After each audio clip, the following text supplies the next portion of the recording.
வணக்கம். முள்ளங்கி குழம்பு எப்படி பண்ணுறதுன்னு பார்க்கலாம். 2 முள்ளங்கியை கட் பண்ணி வச்சுருக்கேன். ஒரு பெரிய சைஸ் தக்காளியை ஸ்லைஸ் பண்ணி வச்சுருக்கேன். ஒரு 10, 15 சாம்பார் வெங்காயத்தை கொஞ்சம் பெரிய துண்டாகவே கட் பண்ணி வச்சுருக்கேன். கொஞ்சமாக கருவேப்பிலை, ஒரு 4, 5 பூண்டை நல்லா ஸ்லைஸ் பண்ணி வச்சுருக்கேன். கொஞ்சம் இஞ்சியும் நீல வாக்கில் துண்டாக கட் பண்ணி வச்சுருக்கேன். இப்போ குழம்பு எப்படி பண்ணுறதுன்னு பார்க்கலாம். ஒரு அடிகனமான பாத்திரத்தில் 5 மில்லி வரை எண்ணெய் எடுத்துக்கிறேன். நீங்கள் எந்த எண்ணெய் யூஸ் பண்ணுறீங்களோ சமையலுக்கு அதை யூஸ் பண்ணிக்கலாம். எண்ணெய் நல்லா காஞ்சோன்னே கொஞ்சமாக கடுகு, கொஞ்சம் சீரகம் சேர்த்து தாளிச்சிக்கிறேன். கடுகு நல்லா பொரியணும். இது பொரிஞ்சோடனே நம்ம கட் பண்ணி வச்சுருக்க இஞ்சி, பூண்டு, கருவேப்பிலை, சின்ன வெங்காயத்தை சேர்த்துக்கலாம். இதை நல்லா வதக்கி விட்டுக்கலாம். இந்த மாதிரி குழம்புக்கு இஞ்சி பூண்டு பேஸ்ட்டாக போகிறத விட இந்த மாதிரி துண்டாக கட் பண்ணி சேர்க்கும்போது அதோடய ஃப்ளேவர் ரொம்ப நல்லாயிருக்கும். இதெல்லாம் ஓரளவுக்கு வதங்கினோடனே கட் பண்ணி வச்சுருக்க தக்காளி இதோடு சேர்த்துக்கிறேன்.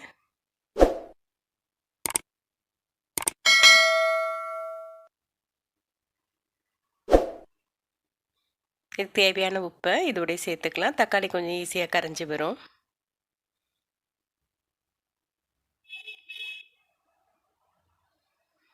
இதை சிம்மில் வச்சுட்டு நல்லா வதக்கி எடுத்துகிட்டு அதோட 2 பச்சை மிளகாய் சேர்த்துக்கிறேன்.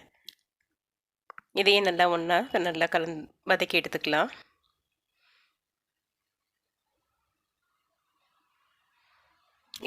தக்காளியெல்லாம் நல்லா வதங்கினோடனே கொஞ்சம் மஞ்சத்தூளும் கொஞ்சம் குழம்பு மிளகாத்தூளும் சேர்த்துக்கிறேன். ஏற்கனவே பச்சை மிளகாய் போட்டிருக்குறோம்.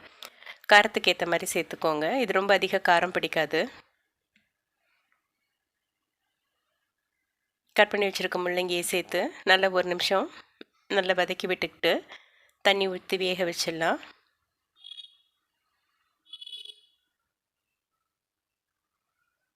ஒரு 1.5 டம்ளர் தண்ணி விட்டுட்டு எல்லாத்தையும் நல்லா கலந்து விட்டுட்டு கொதி வந்தோடனே மூடி வச்சுட்டு சிம்மில் வச்சுட்டா ஒரு 5 நிமிஷத்தில் வெந்துடும்.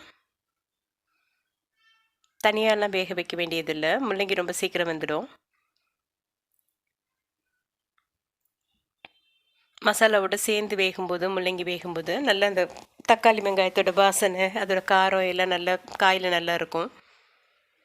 சிம்மில் வச்சுட்டு மூடி வச்சிடுறேன். ஒரு 5 நிமிஷம் கழித்து இது நல்லா வெந்துடுச்சு. இதோட கொஞ்சம் தேங்காயோட சோம்பு சேர்த்துட்டு அரைச்சி எடுத்துகிட்டு வந்துக்கிறேன்.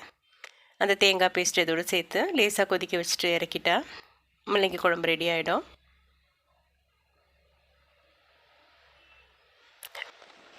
இந்த குழம்பு கொஞ்சம் தண்ணியாகவே வைக்கலாம். நல்ல ஃப்ளேவராக நல்லாயிருக்கும். இதில் பருப்பு எதுவும் கிடையாது.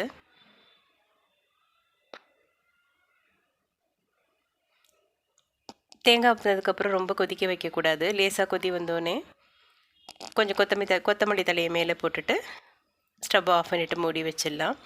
இது சுட சுட சாத்தோடு ரொம்ப அருமையாக இருக்கும். முள்ளங்கி குழம்பு ரெடி. ட்ரை பண்ணி பாருங்கள். நன்றி.